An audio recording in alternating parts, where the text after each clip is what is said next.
T धोबी की कठिन चुनौती, ऊंट, कुआं और आधा सच का बंटवारा। एक दिन मुगल सल्तनत की राजधानी आगरा में सुबह कुछ ज्यादा ही शोरगुल से भरी थी। लाल किले के बाहर लोगों की भीड़ जमा थी। कोई ऊंट को पकड़कर खड़ा था, कोई रस्सियां घसीट रहा था और कोई जोर जोर से चिल्ला रहा था, मुझे पूरा हक चाहिए। नहीं, आधा मेरा है, सच मेरे साथ है। दीवानाम में जब यह हंगामा पहुंचा तो शहंशाह अकबर ने भौहें चढ़ाई। आज फिर कोई नई मुसीबत आई है, उन्होंने कहा। इतने में सिपाहियों ने एक धोबी, एक ऊंटवान और एक कुएं का मालिक दरबार में पेश किया। तीनों एक दूसरे को घूर रहे थे। अकबर ने पूछा, बताओ, झगड़ा किस बात का है? धोबी ने हाथ जोड़कर कहा, जहांपनाह, ये ऊंट मेरा है, लेकिन ये लोग आधा आधा सच बोल रहे हैं। अकबर चौंक गए। आधा सच? सच तो सच होता है। ऊंटवान बोला, जहांपनाह, ऊंट मेरा है क्योंकि इसे मैंने पानी पिलाया। कुएं का मालिक बोला, नहीं महाराज, ऊंट मेरा है क्योंकि ये मेरे कुएं से गिरकर बाहर निकला।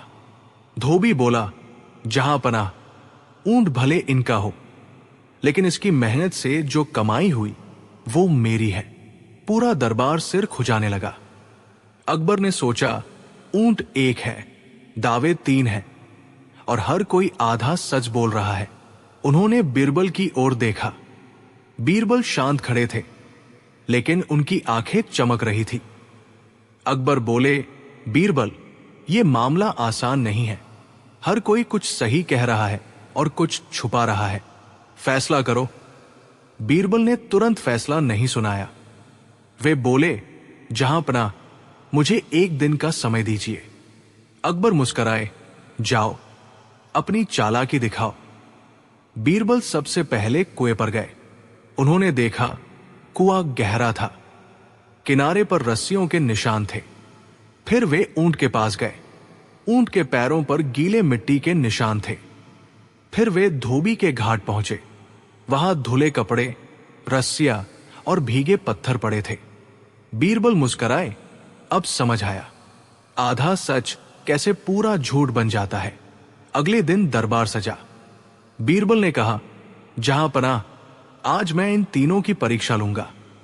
उन्होंने ऊंटवान से पूछा, क्या ऊंट बिना पानी के चल सकता है? ऊंटवान बोला, नहीं।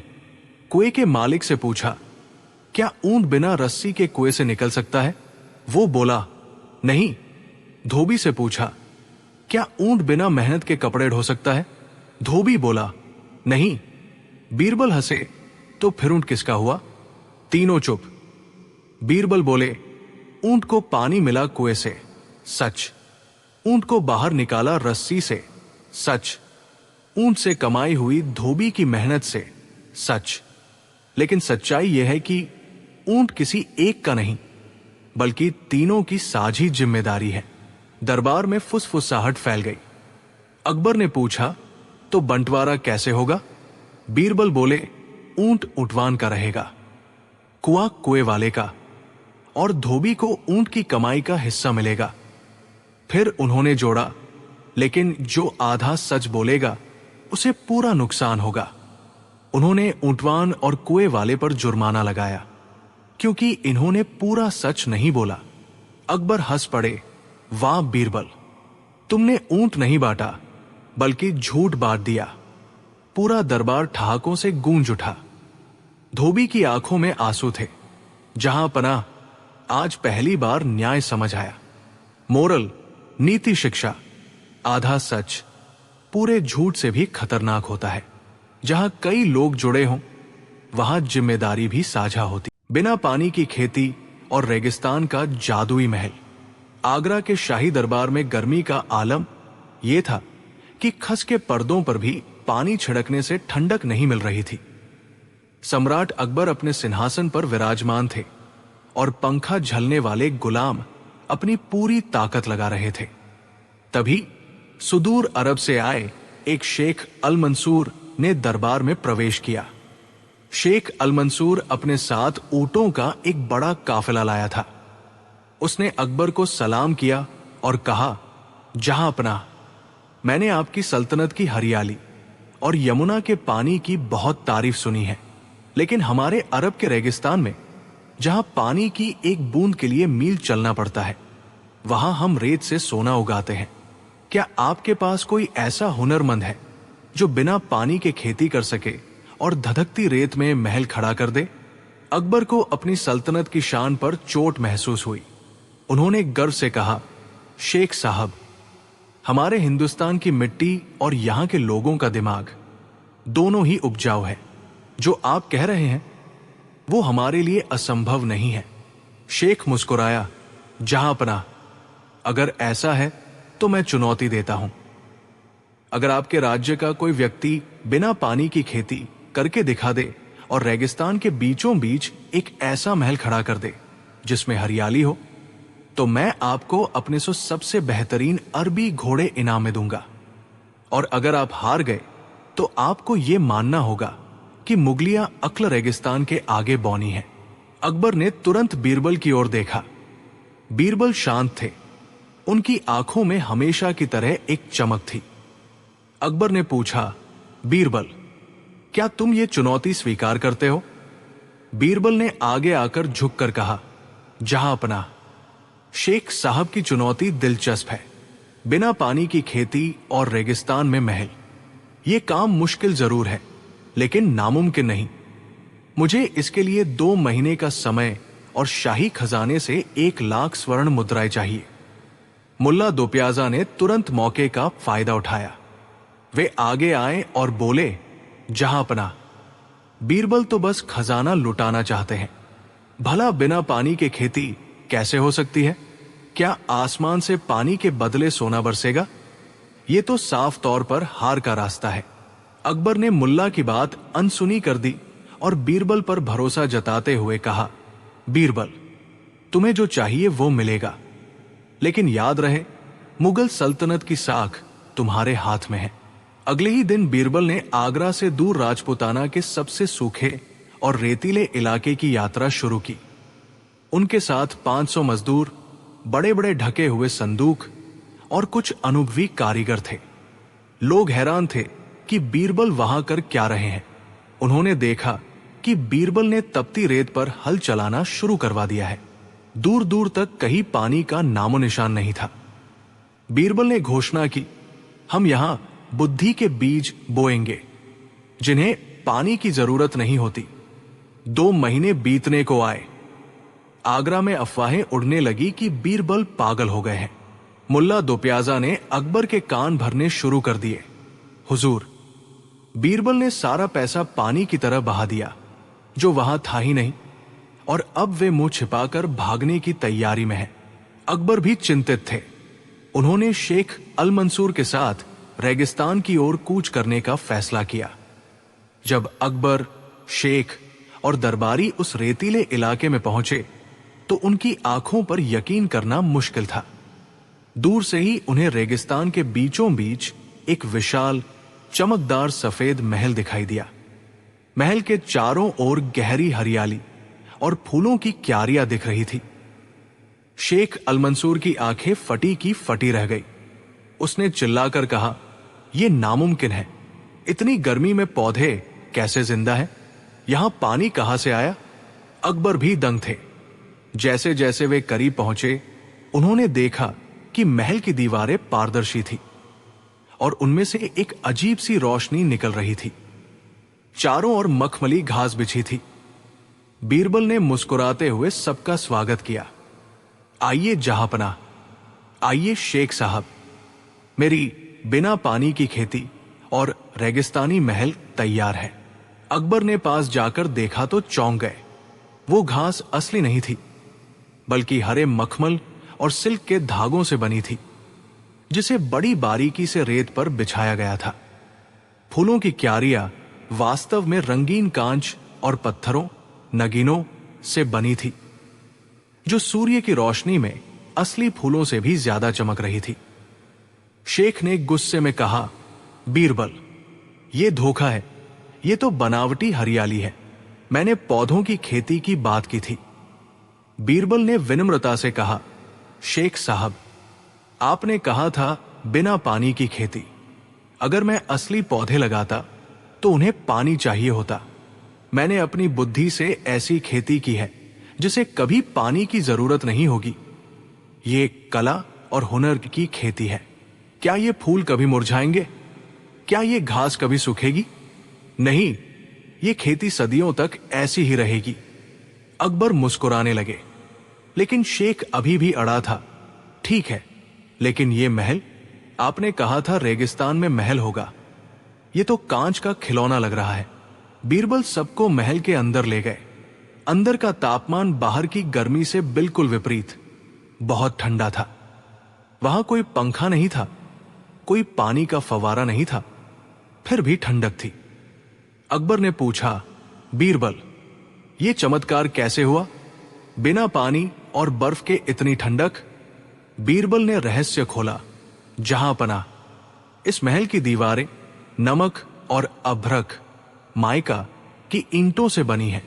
मैंने इसके नीचे गहरी सुरंगें बनवाई है जिनमें रात की ठंडी हवा जमा हो जाती है, और छत पर मैंने दर्पण मिरर्स इस तरह लगाए हैं कि वे सूरज की गर्मी को सोखने के बजाय वापस आसमान की ओर परावर्तित रिफ्लेक्ट कर देते हैं। ये महल पानी से नहीं बल्कि विज्ञान और वास्तुकला के मेल से खड़ा हुआ है। शेख अल मंसूर निरुत्तर हो गया। उसने ऐसी बुद्धिमानी पहले कभी नहीं देखी थी। उसने माना कि बिना पानी के ऐसी फसल और ऐसा महल बनाना केवल बीरबल के बस की बात थी। अपनी हार से तिलमिलाए मुल्ला दोप्याजा ने एक और दाव खेला। उन्होंने कहा, जहां पना। बीरबल ने चतुराई तो दिखाई, लेकिन उन्होंने सोना उगाने की बात भी की थी। क्या इस रेत से सोना उगाया जा सकता है? बीरबल ने कहा, मुल्ला जी, आपने सही याद दिलाया। चलिए, मैं आपको अपनी फसल की कटाई दिखाता हूं। बीरबल सबको उस खेत में ले गए जहां उन्होंने बुद्धि के बीज बोने का नाटक किया था। उन्होंने मजदूरों से कहा, मिट्टी खोदो। जब मिट्टी खोदी गई तो नीचे से तांबे के बड़े बड़े पात्र निकले जिनमें कीमती इत्र, मसाले और रेशमी कपड़े भरे थे।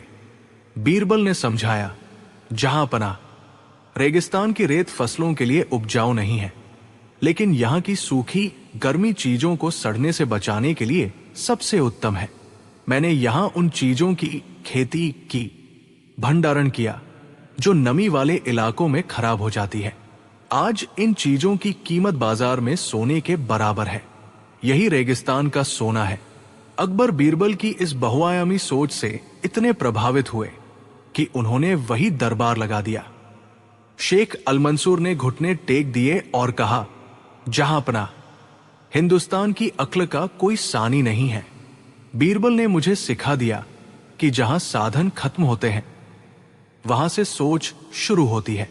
शेख ने अपने वादे के मुताबिक 100 बेहतरीन अरबी घोड़े अकबर को भेंट किए।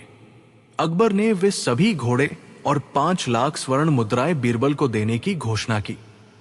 लेकिन बीरबल ने कहा, जहां पना, ये जीत मेरी नहीं, उन मजदूरों और कारीगरों की है जिन्होंने इस भीषण गर्मी में पसीना बहाया है।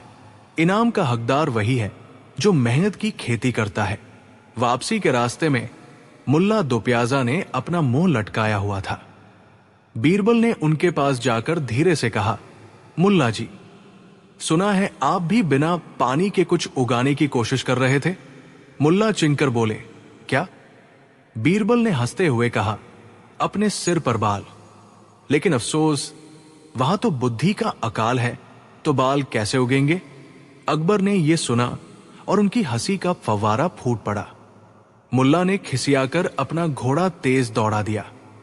ये महल और ये खेती आज भी एक प्रतीक है कि मनुष्य की बुद्धि और मेहनत किसी भी भौतिक कमी को पूरा कर सकती है। रेगिस्तान केवल रेत का ढेर नहीं है, बल्कि वो एक अवसर है उन लोगों के लिए जो लीक से हटकर सोचना जानते हैं। कहानी का नैतिक संदेश, मोरल, बुद्धि ही सबसे बड़ा संसाधन है।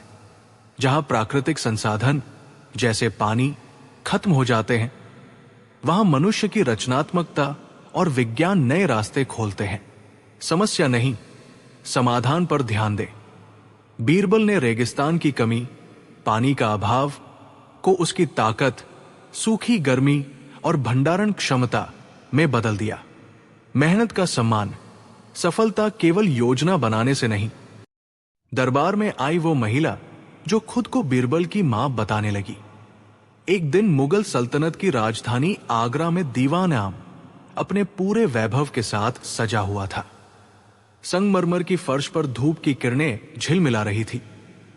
रेशमी पर्दे हवा में हल्के हल्के लहरा रहे थे और शहंशाह अकबर अपने सिंहासन पर गंभीर मुद्रा में विराजमान थे। बीरबल हमेशा की तरह दरबार के एक ओर शांत भाव से खड़े थे, पर उनकी आंखें हर चेहरे को ध्यान से पढ़ रही थी।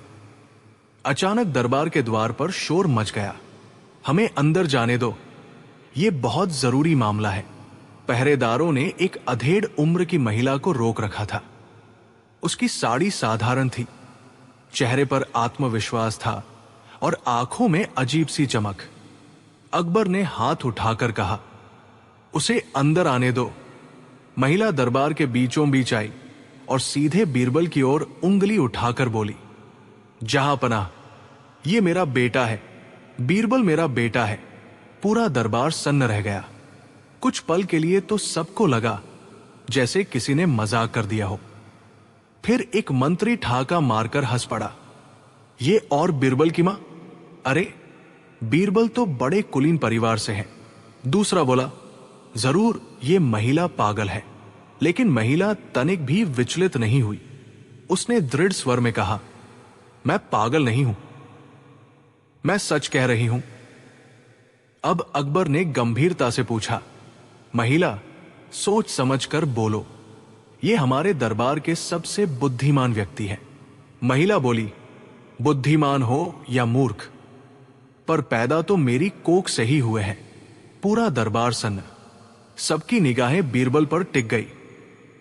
बीरबल पहली बार असहज दिखे। उन्होंने हाथ जोड़कर कहा, जहांपनाह, मेरी मां का देहांत तो वर्षों पहले हो चुका है। महिला तुरंत बोली, वो तुम्हारी दूसरी मां रही होंगी।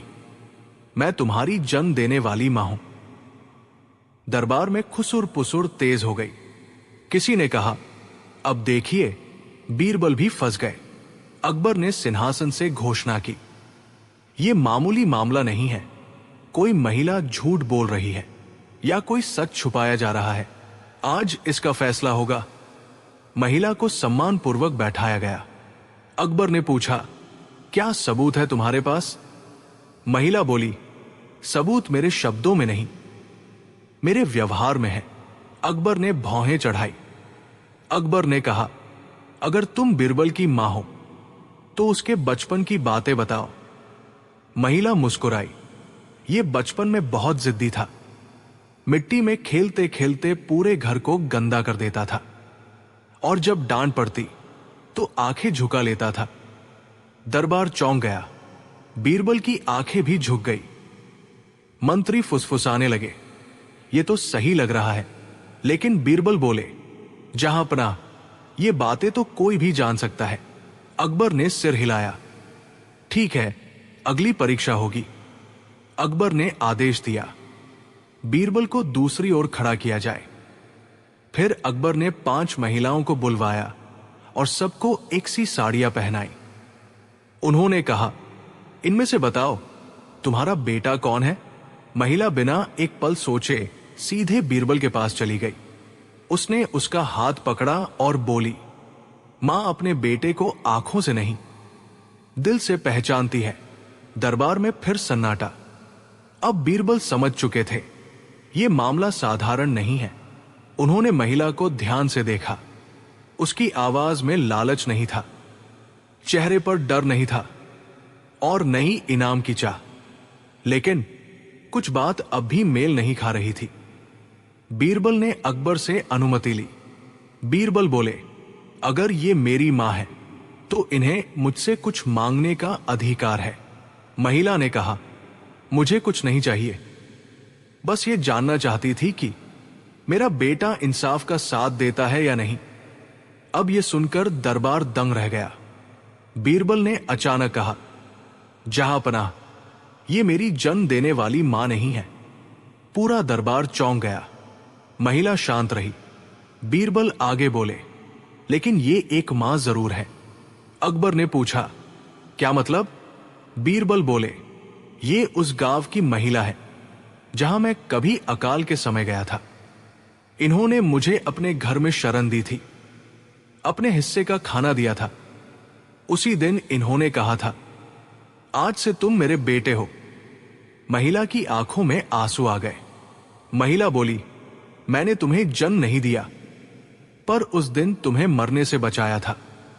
मैंने तुम्हें मां की तरह अपनाया था। पूरा दरबार भावुक हो गया। अकबर खड़े हो गए। उन्होंने कहा, आज हमने जाना कि मां केवल वो नहीं जो जन्म दे, बल्कि वो भी है जो निस्वार्थ प्रेम दे। अकबर ने महिला को सम्मानित किया। महिला को शाही सहायता दी गई। बीरबल ने उनके चरण छुए। दरबार तालियों से गूंज उठा। कहानी की नैतिक सीख, मोरल, मां सिर्फ जन्म से नहीं, बुद्धि का घड़ा।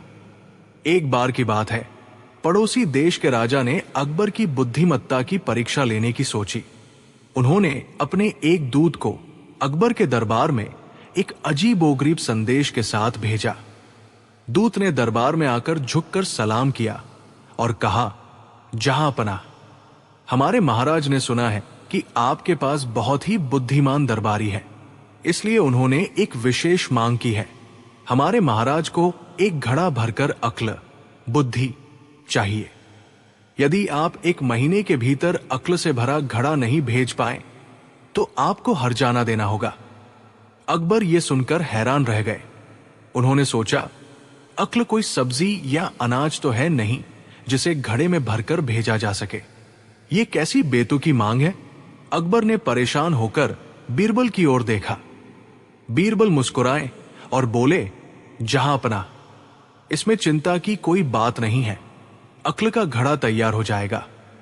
बस मुझे एक महीने का समय और एक छोटा सा बगीचा चाहिए। अकबर ने तुरंत बीरबल को अनुमति दे दी। बाकी दरबारी मन ही मन खुश हो रहे थे कि इस बार बीरबल पक्का फंसेगा। अक्ल को घड़े में भला कौन भर सकता है? बीरबल अपने घर गए और उन्होंने अपने माली की मदद से मिट्टी के कुछ छोटे मुंह वाले घड़े मंगवाए।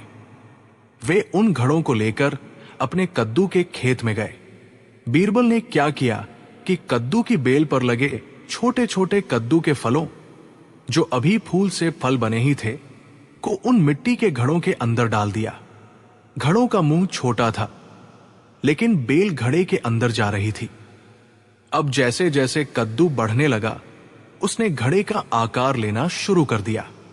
बीरबल रोज वहां जाते और देखते कि कद्दू कितना बड़ा हुआ है। एक महीने के भीतर कद्दू इतने बड़े हो गए कि उन्होंने घड़े को पूरी तरह अंदर से भर दिया। अब कद्दू को घड़े से बाहर निकालना नामुमकिन था, जब तक कि घड़ा न तोड़ा जाए। एक महीना पूरा हुआ। पड़ोसी राजा का दूत दोबारा दरबार में हाजिर हुआ। अकबर थोड़े नर्वस थे, लेकिन बीरबल पूरी तरह शांत थे। बीरबल ने एक कपड़े से ढका हुआ घड़ा मंगवाया और दूत के सामने रख दिया। बीरबल ने बड़ी गंभीरता से कहा, लीजिए दूत महोदय, ये रहा अक्ल का घड़ा। इसे अपने महाराज को दे दीजिएगा, लेकिन हमारी एक शर्त है। दूत ने पूछा, कैसी शर्त? बीरबल बोले, शर्त यह है कि अक्ल का फल निकालते समय न तो घड़ा टूटना चाहिए और न ही अक्ल के फल को कोई नुकसान पहुंचना चाहिए। अगर आपके महाराज अक्ल निकाल ले तो वे घड़ा हमें वापस कर दें, और यदि वे ऐसा न कर पाए तो समझ लीजिए कि वे अक्ल के हकदार नहीं हैं। दूत घड़ा लेकर अपने देश पहुंचा। जब वहां के राजा ने घड़े के अंदर झांका तो देखा कि पूरा घड़ा एक विशाल कद्दू से भरा हुआ है।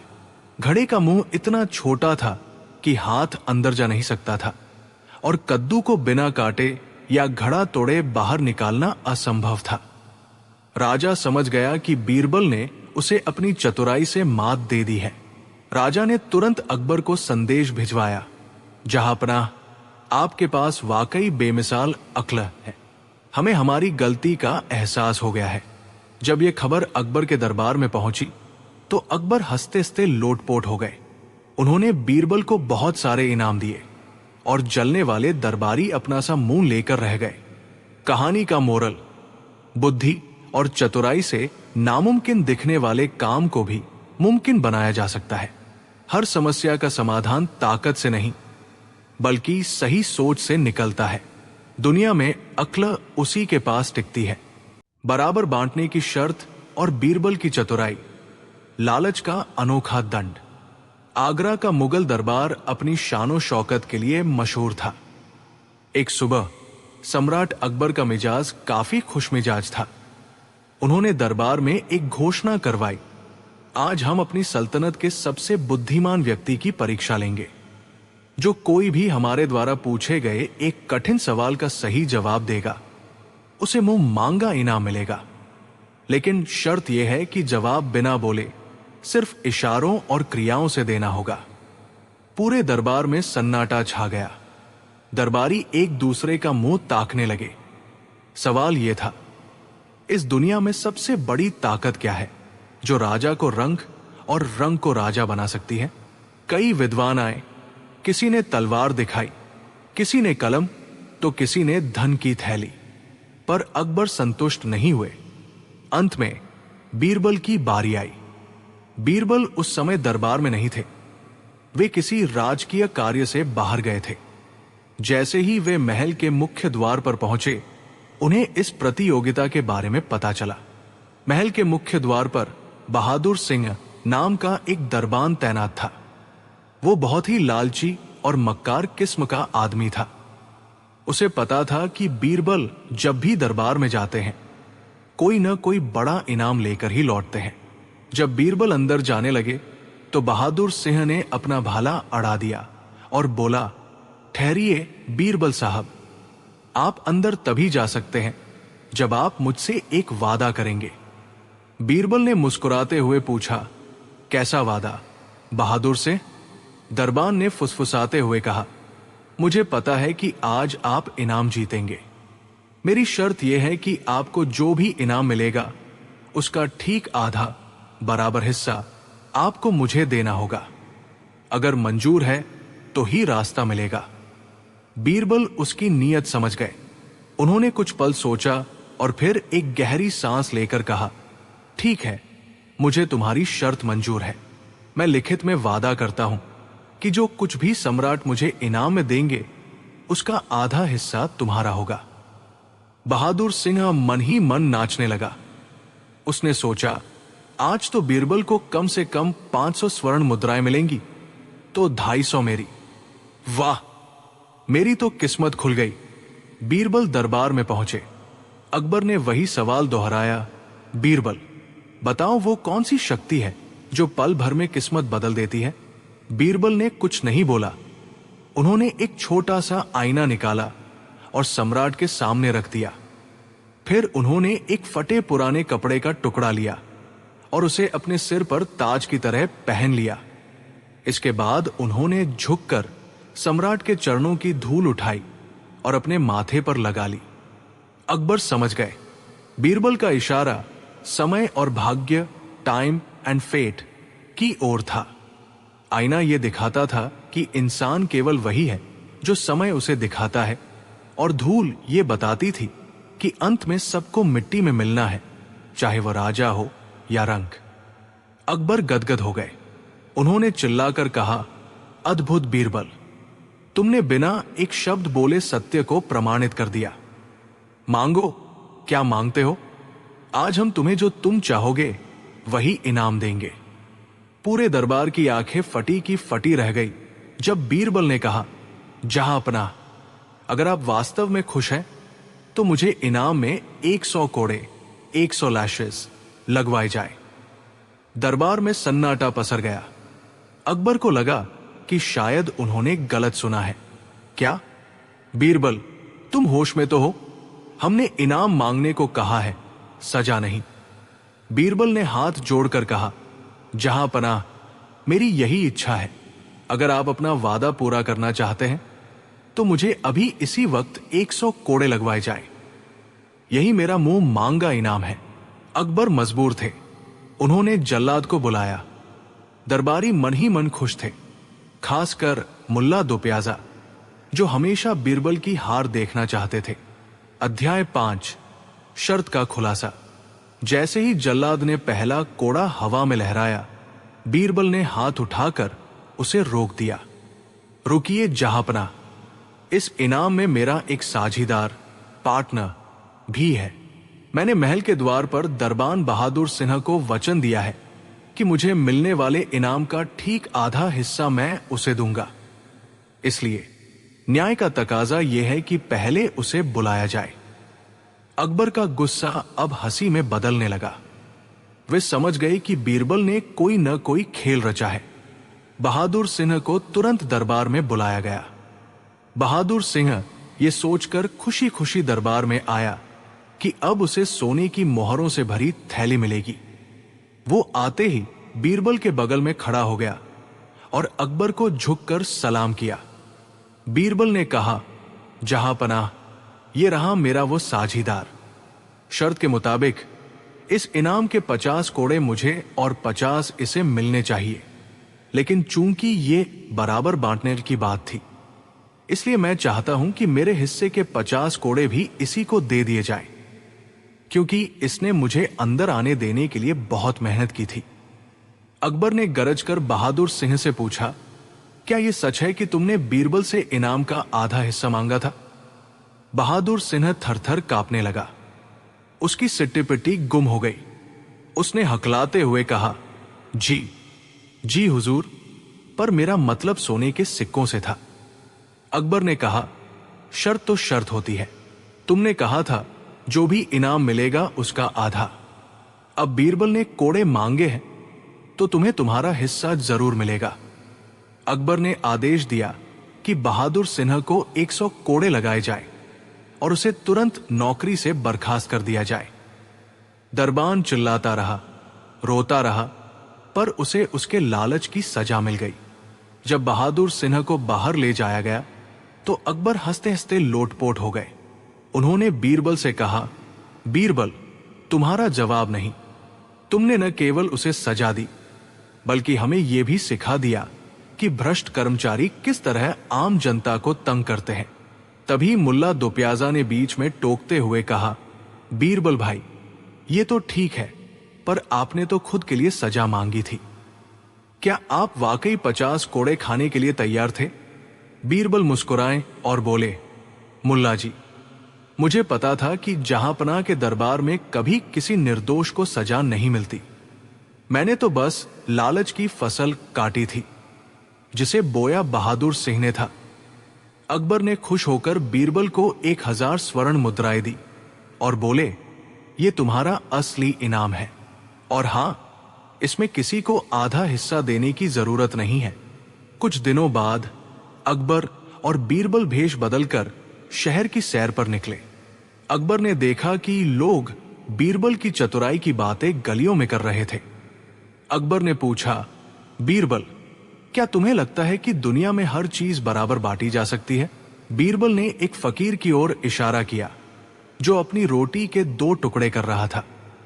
बीरबल ने कहा, जहांपनाह, रोटी और धन तो बराबर बांटा जा सकता है, लेकिन बुद्धि और अनुभव कभी बराबर नहीं बांटे जा सकते। वो इंसान को खुद ही अर्जित करने पड़ते हैं। तभी एक राहगीर ने बीरबल को पहचान लिया और उनके पास आकर बोला, महाराज, मेरा भाई मुझसे आधी जमीन मांग रहा है जो मेरे पिता ने केवल मुझे दी थी। क्या यह सही है? बीरबल ने उसे समझाते हुए कहा, जमीन तो तुम बांट लोगे, पर क्या उस जमीन से मिलने वाली फसल की मिठास और मेहनत भी बांट पाओगे? अपने भाई को हिस्सा दे दो, क्योंकि शांति का आधा हिस्सा कलह के पूरे हिस्से से बेहतर है। अकबर बीरबल की इस नई सीख से भी बहुत प्रभावित हुए। कहानी का नैतिक। लालच का अंत बुरा होता है। दरबान ने लालच में आकर बिना ये सोचे शर्त रखी कि परिणाम क्या हो सकता है। अंत में उसे धन के बजाय दंड मिला। जैसी करनी वैसी भरनी। जो लोग दूसरों के काम में बाधा डालते हैं या दूसरों की सफलता में बिना हक के हिस्सा मांगते हैं, उन्हें देरस बेर सबक मिल ही जाता है। बुद्धिमानी से संकट का समाधान। बीरबल ने शारीरिक बल का प्रयोग करने के बजाय अपनी बुद्धि का प्रयोग किया और एक भ्रष्ट अधिकारी को बेनकाब कर दिया। समान वितरण का सिद्धांत। यह कहानी सिखाती है कि किसी भी समझौते पर हस्ताक्षर करने या वादा करने से पहले उसके सभी पहलुओं को सोच लेना चाहिए। बीरबल की इस कहानी ने यह सिद्ध कर दिया कि टेढ़ी उंगली से घी कैसे निकाला जाता है। आधी रात को दरबार क्यों लगा? अकबर की गुप्त परीक्षा। एक दिन मुगल सल्तनत की राजधानी आगरा में सब कुछ सामान्य था। दिन भर की थकान के बाद लाल किले में दीपक बुझ चुके थे। पहरेदार अपनी अपनी मीनारों पर खड़े थे और पूरा शहर नींद की आगोश में जा चुका था। लेकिन आधी रात के ठीक 12 बजे अचानक ढम ढम ढम नगाड़ों की तेज आवाज पूरे किले में गूंज उठी। सोते हुए मंत्री हड़बड़ाकर उठ बैठे। किसी ने सोचा क्या दुश्मन ने हमला कर दिया? किसी ने सोचा शायद बादशाह बीमार है। कुछ ही पलों में शाही फरमान जारी हुआ, तुरंत दीवाने खास में हाजिर हों। जो नहीं आएगा वो दोषी माना जाएगा। पूरे महल में अफरातफरी मच गई। नींद में डूबे दरबारी जैसे तैसे कपड़े पहनकर दरबार पहुंचे।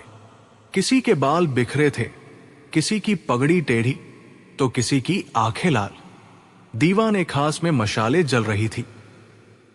बीचों बीच शहंशाह अकबर गंभीर मुद्रा में सिंहासन पर बैठे थे। बीरबल भी पहुंचे।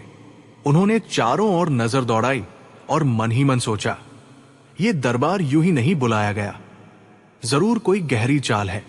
अकबर ने भारी स्वर में कहा, आज का दरबार दिन का नहीं, रात का है, और यह रात यूं ही नहीं चुनी गई है।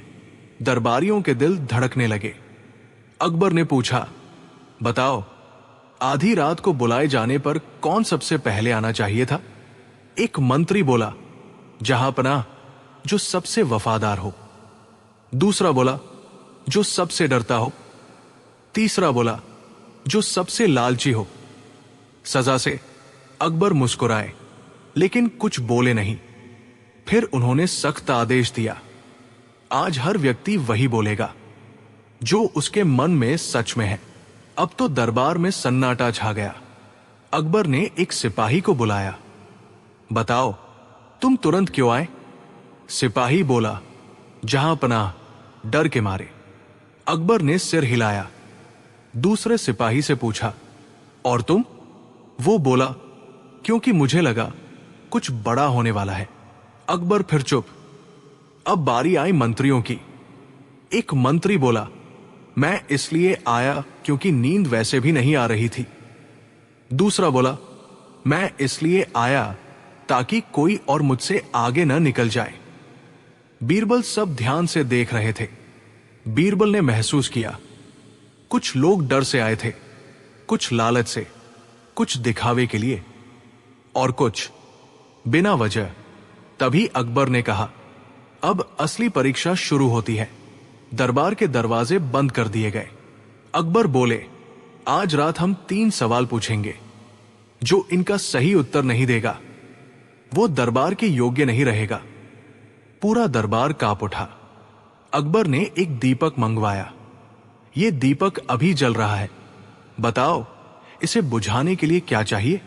एक बोला, हवा। दूसरा, पानी। तीसरा, तेल खत्म होना। अकबर ने कहा, गलत। सब चौंक गए। बीरबल मुस्कुराए। उन्होंने कहा, जहांपनाह, इसे बुझाने के लिए इच्छा चाहिए। अकबर की आंखों में चमक आ गई। तीसरी परीक्षा, मौन का उत्तर। अकबर ने अचानक सबको आदेश दिया, अब कोई नहीं बोलेगा। पूरे दरबार में सन्नाटा। कुछ देर बाद अकबर ने पूछा, अब बताओ, सबसे ज्यादा कौन बोल रहा है? सब चुप। बीरबल आगे आए और बोले, जहांपनाह, जो डर रहा है वही सबसे ज्यादा बोल रहा है, अपने मन में। दरबार दंग रह गया। अकबर सिंहासन से उठे। उन्होंने गंभीर स्वर में कहा, आज का ये आधी रात का दरबार कोई युद्ध या संकट के लिए नहीं था। ये परीक्षा थी, आपके चरित्र की। उन्होंने आगे कहा, दिन में सब वफादार बनते हैं, लेकिन रात में असली चेहरा सामने आता है। अकबर ने सबकी ओर देखा।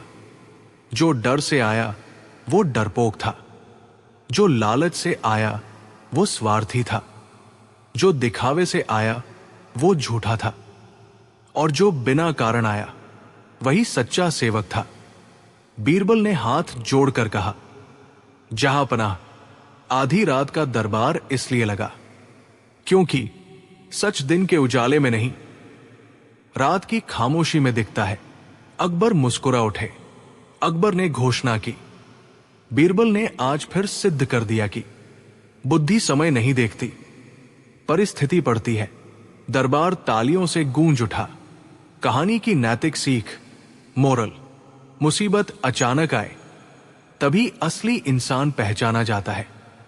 बुद्धि का महासागर और अहंकारी विद्वान का अंत। वो दिल्ली की एक सुहानी सुबह थी।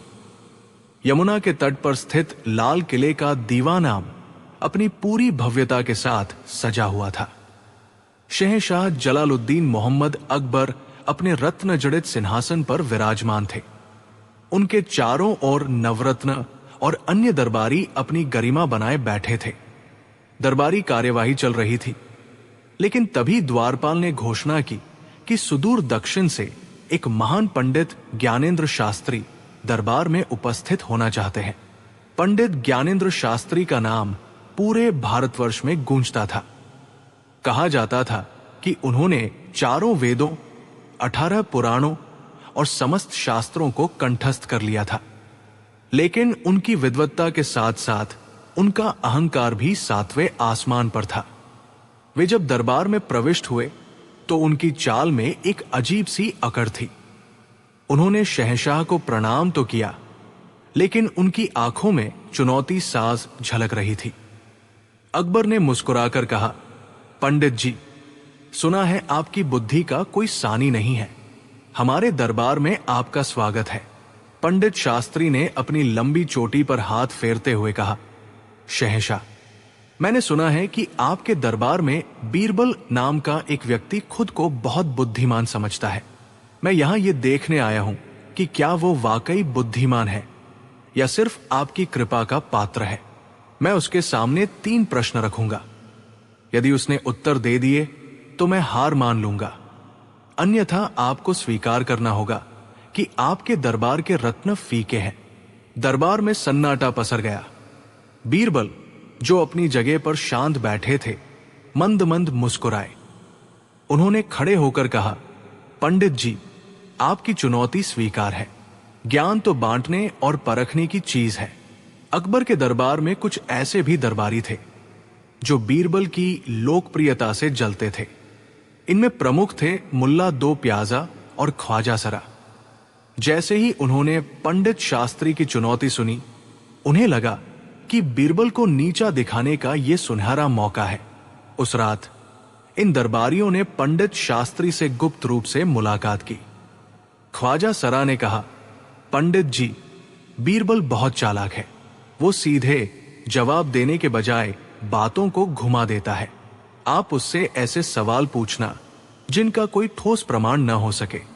पंडित शास्त्री हंसे और बोले, चिंता मत करो, मेरे सवाल ब्रह्मांड की संरचना और तर्क की गहराई से जुड़े हैं। बीरबल तो क्या, साक्षात बृहस्पति भी इसका उत्तर सोचकर चकरा जाएंगे। इधर बीरबल अपनी हवेली में आराम से बैठे हुक्का पी रहे थे। उनका छोटा नौकर घबराया हुआ आया और बोला, हुजूर, पूरे शहर में चर्चा है कि कल आपकी हार निश्चित है। वो पंडित बहुत खतरनाक लग रहा है। बीरबल ने शांति से कहा, बेटा, अहंकार का बोझ हमेशा बुद्धि को दबा देता है। पंडित जी अपनी भारी भरकम किताबों के बोझ तले दबे हैं और मैं स्वतंत्र सोच के साथ चलूंगा। कल का सूरज नया जवाब लाएगा। अगले दिन दरबार खचाखच भरा था। राजधानी के आम नागरिक भी इस बहस को सुनने के लिए इकट्ठा हुए थे। अकबर ने पंडित शास्त्री को प्रश्न शुरू करने का आदेश दिया। पंडित शास्त्री ने बीरबल की ओर देखते हुए पहला प्रश्न दागा। बीरबल, बताओ, इस पूरी पृथ्वी का केंद्र, सेंटर कहाँ है? और अगर तुम सही हो तो उसे माप कर दिखाओ। दरबारी एक दूसरे का मुंह ताकने लगे। भला पृथ्वी का केंद्र कैसे कोई बता सकता है, वो भी बिना मापे? बीरबल जरा भी विचलित नहीं हुए। वे अपनी जगह से उठे, हाथ में एक लंबी लोहे की छड़ी ली और दरबार के बीचों बीच फर्श पर एक बिंदु बनाया। उन्होंने वहां जोर से छड़ी गाड़ दी और बोले, जहांपना, पंडित जी के प्रश्न का उत्तर यही है। यही बिंदु पूरी पृथ्वी का केंद्र है। पंडित शास्त्री चिल्लाए, ये कैसे संभव है? इसका क्या प्रमाण है? बीरबल ने अत्यंत विनम्रता से कहा, पंडित जी, यदि आपको संदेह है तो आप खुद फीता, मेजरिंग टेप लेकर पूरी दुनिया नाप लीजिए। अगर 1 इंच का भी फर्क निकला तो मैं अपनी हार मान लूंगा। पंडित शास्त्री निरुत्तर हो गए। पूरी दुनिया को मापना असंभव था। अकबर खिलखिलाकर हंस पड़े। पहला दौर बीरबल के नाम रहा। पंडित शास्त्री अब थोड़े बौखला गए थे। उन्होंने अपना दूसरा प्रश्न फेंका, अच्छा बीरबल, ये बताओ कि आसमान में कुल कितने तारे हैं? मुझे सटीक संख्या चाहिए। बीरबल ने तुरंत एक सैनिक को आदेश दिया कि वो एक घनी ऊन वाली भेड़ दरबार में लेकर आए। कुछ ही देर में एक बड़ी सी भेड़ हाजिर की गई। बीरबल बोले, पंडित जी, इस भेड़ के शरीर पर जितने बाल हैं, ठीक उतने ही तारे आसमान में हैं। अगर आपको विश्वास ना हो तो आप भेड़ के बाल गिनना शुरू करें और फिर आसमान के तारों से उनका मिलान कर लें। पंडित शास्त्री ने गुस्से में कहा, यह क्या मजाक है? भेड़ के बाल कौन गिन सकता है? बीरबल ने चट्टे अंदाज में जवाब दिया, और पंडित जी, आसमान के तारे कौन गिन सकता है? जैसा सवाल वैसा जवाब। दरबार तालियों की गूंज से भर गया। अब पंडित शास्त्री का चेहरा पसीने से तरबतर था। उन्होंने अपना अंतिम और सबसे कठिन सवाल पूछा, जो उनकी नजर में एक ट्रैप था। तीसरा प्रश्न, बीरबल, ये बताओ कि इस दुनिया में सबसे बड़ी चीज क्या है? क्या वो समुद्र है, आकाश है, या फिर कोई विचार? बीरबल ने एक क्षण का भी विलंब नहीं किया। उन्होंने कहा, पंडित जी, दुनिया में सबसे बड़ी चीज है बुद्धि, विजडम। पंडित जी ने तर्क दिया, बुद्धि कैसे? वो तो दिखाई भी नहीं देती। बीरबल ने मुस्कुराते हुए एक कहानी सुनाई। पंडित जी, एक हाथी बहुत विशाल होता है, लेकिन एक छोटा सा महावत उसे अपनी बुद्धि, अंकुश से वश में कर लेता है।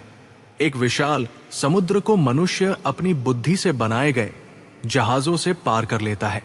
यहां तक कि आप जो शास्त्र पढ़कर आए हैं, वे भी किसी की बुद्धि की ही उपज है। इसलिए बुद्धि ही वो शक्ति है जो ब्रह्मांड को मुट्ठी में कर सकती है। पंडित शास्त्री का अहंकार पूरी तरह टूट चुका था। उन्होंने झुककर बीरबल को प्रणाम किया और स्वीकार किया कि चतुराई और व्यवहारिक ज्ञान किताबी ज्ञान से कहीं ऊपर होता है। अकबर बीरबल की इस जीत से बेहद खुश हुए। उन्होंने बीरबल को मोतियों का कीमती हार भेंट किया। लेकिन बीरबल यही नहीं रुके। उन्होंने पंडित जी की ओर मुड़कर कहा, पंडित जी, आप विद्वान हैं, इसमें कोई शक नहीं, लेकिन ज्ञान का उपयोग दूसरों को नीचा दिखाने के लिए नहीं, बल्कि समाज को रास्ता दिखाने के लिए होना चाहिए। पंडित शास्त्री ने अपनी हार स्वीकार की और दरबार से विदा ली। ईर्ष्यालु दरबारी एक बार फिर अपना सा मुंह लेकर रह गए। अकबर ने अंत में बीरबल से पूछा, बीरबल, तुम हर बार इन कठिन सवालों का इतना सरल समाधान कैसे ढूंढ लेते हो? बीरबल ने चटखारे लेते हुए कहा, जहांपनाह, जब सवाल टेढ़ा हो तो जवाब भी जलेबी की तरह गोलमोल और मीठा होना चाहिए। सीधी उंगली से घी न निकले तो उंगली टेढ़ी करनी पड़ती है, लेकिन बुद्धि हमेशा सीधी रखनी चाहिए। अकबर जोर से हंसे और बोले, बीरबल, तुम सचमुच लाजवाब हो। शिक्षा, व्यवहारिक बुद्धि केवल किताबी ज्ञान पर्याप्त नहीं है। परिस्थितियों के अनुसार सोचना और तर्क देना ही असली बुद्धिमत्ता है। अहंकार का पतन, अहंकार व्यक्ति की सोचने समझने की शक्ति। वो दिन जब बीरबल ने सब सामान बेच दिया, सिर्फ बुद्धि बची। एक दिन आगरा के लाल किले में सुबह कुछ अलग ही थी। दीवान आम सजा हुआ था। लेकिन आज दरबार में आम दिनों जैसी चहल पहल नहीं थी। हर दरबारी के चेहरे पर अजीब सी उत्सुकता और हल्की घबराहट थी। कारण साफ था, आज शहंशाह अकबर का मूड कुछ ज्यादा ही शरारती लग रहा था। अकबर सिंहासन पर बैठे थे, सामने सोने का प्याला, चेहरे पर आधी मुस्कान और आंखों में चमक। ये वही चमक थी जिसे देखकर बीरबल अक्सर मन ही मन कहते, आज कुछ न कुछ उल्टा पुल्टा होने वाला है। अकबर ने दरबारियों पर नजर घुमाई और गंभीर स्वर में बोले, हमने आज रात एक सपना देखा। पूरा दरबार चुप। सपने में हमने देखा कि हमारे राज्य के लोग धीरे धीरे अपनी बुद्धि खोते जा रहे हैं। सबके पास धन है, कपड़े हैं, पशु है, जमीन है, लेकिन सोचने की शक्ति नहीं। दरबारियों ने राहत की सांस ली। सपना ही तो है, लेकिन अकबर ने अगला वाक्य बोला, और आज हम उसी सपने की परीक्षा लेना चाहते हैं। अब बीरबल भी चौकन्ने हो गए। अकबर ने ऐलान किया, आज से 7 दिन तक आगरा में कोई भी व्यक्ति अपनी चीजें बेच सकता है। घर, गहने, पशु, कपड़े, औजार, सब कुछ। लेकिन एक शर्त है, जो खरीदार होगा वो बुद्धि का प्रयोग नहीं करेगा। पूरा दरबार हक्का बक्का। एक दरबारी ने हिम्मत करके पूछा, जहांपनाह, बिना बुद्धि के सौदा कैसे होगा? अकबर मुस्कुराए, यही तो देखना है। सबसे ज्यादा चौंकने वाला दृश्य तब हुआ जब अकबर ने बीरबल की ओर देखकर कहा, बीरबल, तुम इस प्रयोग की शुरुआत करोगे। कल सुबह तक तुम्हें अपना सारा सामान बेच देना होगा। दरबार में सन्नाटा छा गया। बीरबल ने झुककर कहा, जहांपनाह, जैसा हुक्म। लेकिन उनके चेहरे पर जरा भी घबराहट नहीं थी। अगले दिन सुबह आगरा की गलियों में ढोल पीटे जा रहे थे। घोषणा, घोषणा, बीरबल अपना सारा सामान बेच रहे हैं। लोग दौड़ पड़े। बीरबल ने अपने घर के बाहर चौपाल सजा ली। पहले उन्होंने अपने कपड़े बेचे, फिर बर्तन, फिर पलंग, चादर, यहां तक कि जूते भी। एक आदमी ने हंसते हुए पूछा, बीरबल जी, सब बेच दोगे तो रहोगे कहां? बीरबल मुस्कुराए, जहां बुद्धि ले जाएगी। लोग हंस पड़े। बीरबल शहर में घूमने लगे। उन्होंने देखा, एक व्यापारी बिना तौले ही अनाज बेच रहा था। एक जुआरी बिना सोचे पैसे लुटा रहा था। एक शराबी अपने कपड़े के बदले शराब ले रहा था। एक साधु बिना समझे दान बांट रहा था। एक किसान अपनी जमीन आधे दाम में दे रहा था। बीरबल सब कुछ चुपचाप देख रहे थे। उन्होंने मन ही मन सोचा, अकबर का सपना झूठ नहीं था। लोग सामान को महत्व दे रहे हैं, बुद्धि को नहीं। 7वें दिन बीरबल ने सबसे बड़ा ऐलान किया, आज मैं अपनी आखिरी चीज बेचने जा रहा हूं। भीड़ इकट्ठा हो गई। एक आदमी चिल्लाया, अब क्या बचा है? बीरबल ने मुस्कुराकर कहा, मेरी मूंछें, मेरी पगड़ी, मेरी छड़ी, सब बिक चुकी। अब सिर्फ एक चीज बची है, मेरी बुद्धि। भीड़ हंस पड़ी। एक ठग बोला, अरे, बुद्धि कौन खरीदता है? बीरबल बोले, जो सबसे अमीर बनना चाहता है। नीलामी शुरू हुई। मेरी बुद्धि कौन खरीदेगा? एक व्यापारी बोला, मैं 5 सोने की मोहर देता हूं। बीरबल ने कहा, बहुत कम। एक जुआरी बोला, 10 मोहर। बीरबल हंसे, तुम्हारी आदत महंगी है, बुद्धि नहीं संभाल पाओगे। अंत में एक गरीब धोबी आगे आया। उसके पास सिर्फ एक सिक्का था। वो बोला, मेरे पास बस यही है, लेकिन मैं इसका सही इस्तेमाल करूंगा। बीरबल ने सिक्का उठा लिया। अगले दिन बीरबल दरबार पहुंचे, फटे कपड़े, खाली हाथ। अकबर हंस पड़े तो बीरबल, सब बिक गया? बीरबल बोले, जहांपनाह, सब बिक गया, सिर्फ बुद्धि बची, और वही मैंने सही हाथ में दे दी। अकबर चौंके, कैसे? बीरबल ने पूरी कहानी सुनाई। अंत में बोले, जहांपनाह, जिसने बिना बुद्धि के चीजें खरीदी वो सब खो बैठे, और जिसने बुद्धि को समझा वही सबसे अमीर हुआ। अकबर सिंहासन से उठ खड़े हुए। अकबर ने गंभीर स्वर में कहा, आज साबित हो गया कि राज्य धन से नहीं बुद्धि से चलता है। जिस दिन जनता अपनी बुद्धि बेच देगी, उस दिन सब कुछ बिक जाएगा। उन्होंने बीरबल को गले लगाया। मोरल, नीति शिक्षा, सामान खरीदा जा सकता है, बुद्धि नहीं। जो बुद्धि खो